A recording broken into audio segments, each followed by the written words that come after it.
Para saudara dan saudari yang Tuhan cintai, selamat pagi dan selamat bertemu lagi dalam Renungan Harian edisi hari Rabu tanggal 14 Oktober 2020. Mengawali hari yang baru ini, kita hendak mendengar dan merenungkan sabda Tuhan.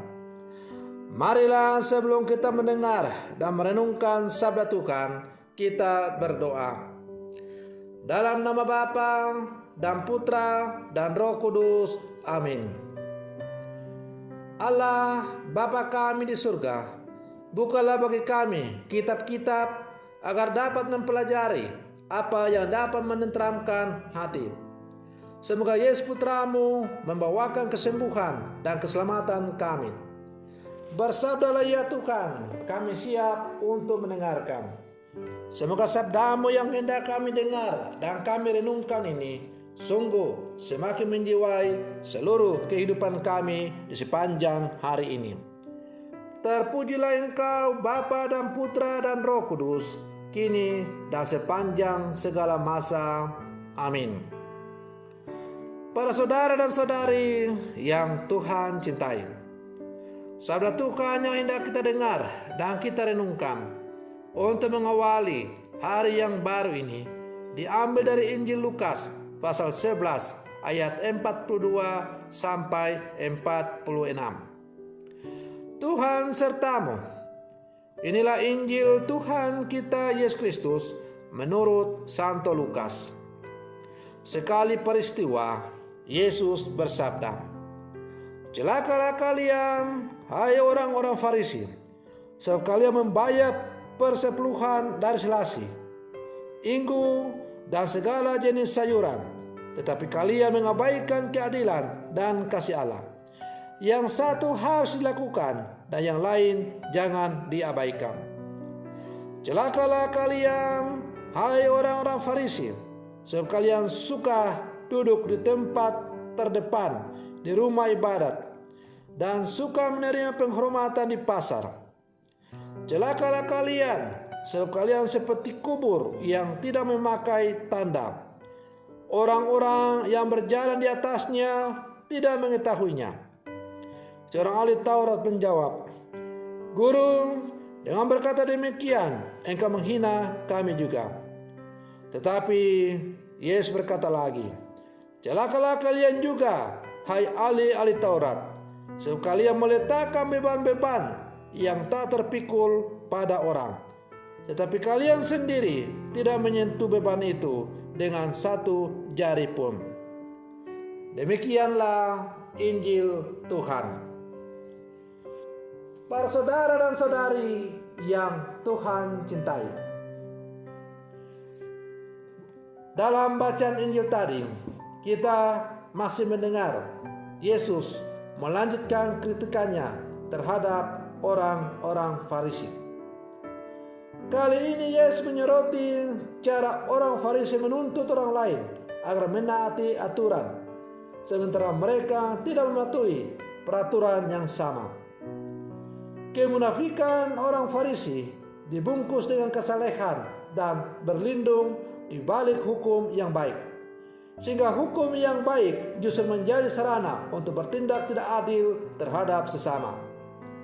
Para saudara dan saudari yang Tuhan cintai, kritik yang sangat tajam ini menarik untuk diaplikasikan pada perilaku sosial kita terkait dengan keadilan.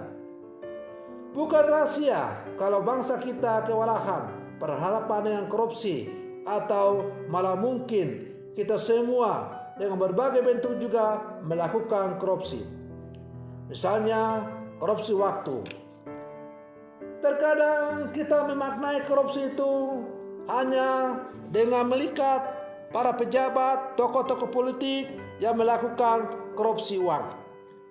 Tetapi kalau kita sungguh sadar dan memeriksa diri kita masing-masing, maka siapapun kita, apakah kita orang besar atau orang kecil, rakyat biasa atau orang terpandang, orang kecil atau orang besar, kita sebenarnya semua pernah melakukan korupsi, bahkan sering melakukan korupsi.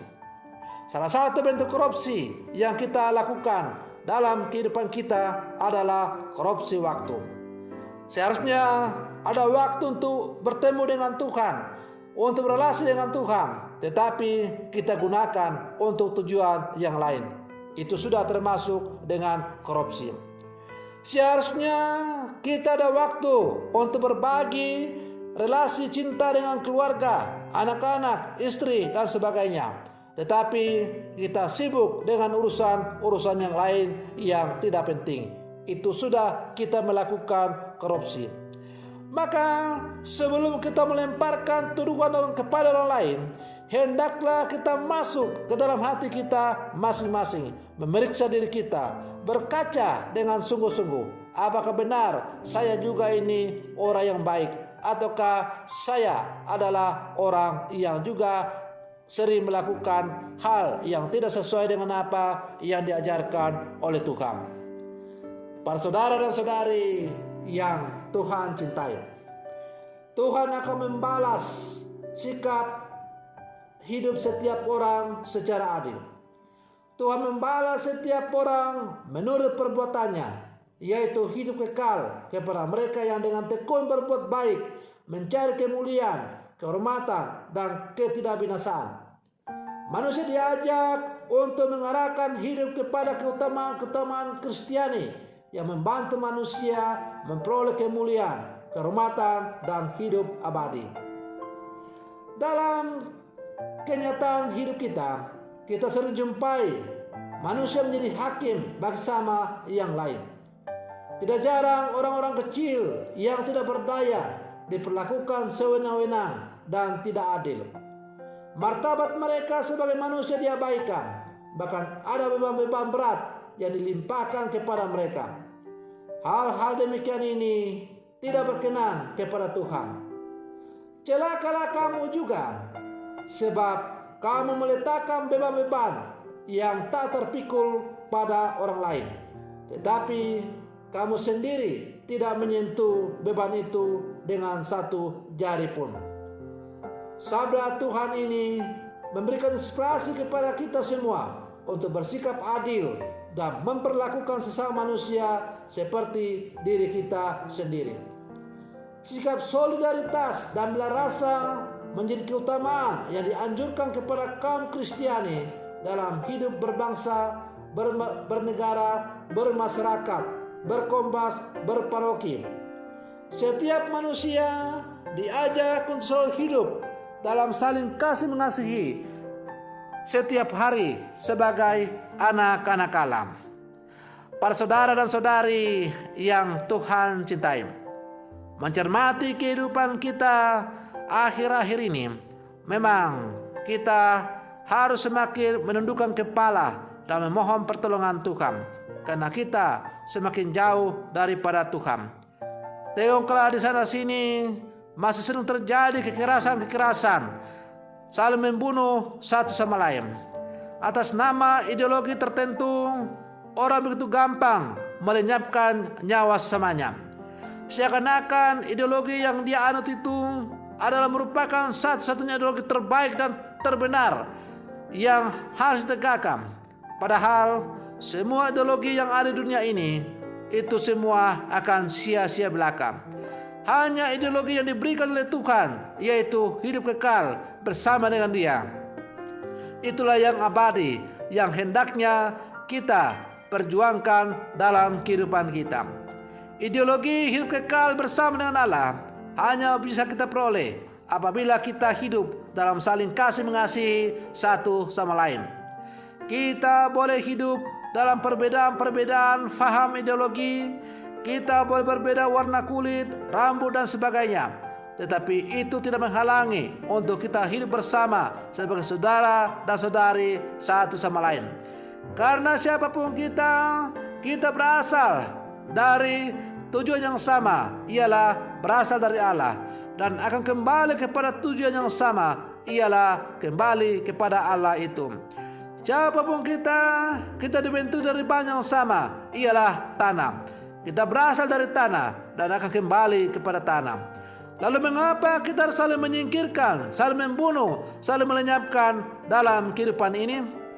Semoga sabda Tuhan yang hari ini kita dengar semakin memberi inspirasi kepada kita untuk semakin hidup sesuai dengan apa yang diharapkan oleh Tuhan kepada kita. Jangan sampai akhirnya Tuhan mengatakan kepada kita, celakalah kamu, karena kamu tidak hidup sesuai dengan apa yang diharapkan. Para saudara dan saudari yang Tuhan cintai, semoga permenungan saya ini untuk mengawali hari yang baru ini semakin menghantar kita untuk menjadi pelaku-pelaku sabda Allah dalam seluruh kehidupan kita. Semoga demikian. Selamat pagi. Tuhan Yesus memberkati.